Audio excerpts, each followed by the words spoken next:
Wild Things Are. Story and pictures by Maurice Sendak. The night Max wore his wolf suit and made mischief of one kind and another, his mother called him "Wild Thing," and Max said, "I'll eat you up." So he was sent to bed without eating anything. That very night in Max's room, a forest grew and grew and grew until his ceiling hung with vines and the walls became the world all around. And an ocean tumbled by with a private boat for Max, and he sailed off through night and day and in and out of weeks and almost over a year to where the wild things are.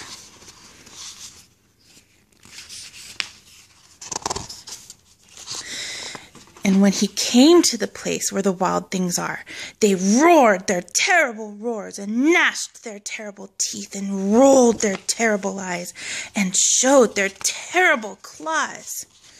Till Max said, "Be still!" and tamed them with the magic trick of staring into all their yellow eyes without blinking once, and they were frightened and called him the most wild thing of all, and made him king of all wild things.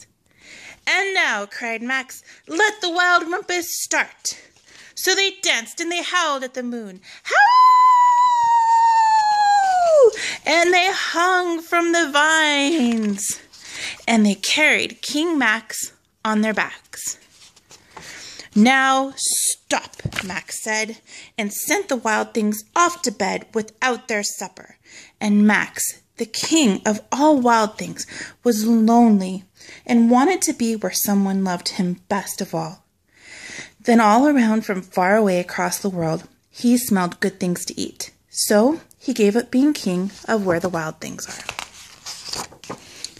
But the wild things cried, "Oh, please don't go. We'll eat you up. We love you so." And Max said, "No."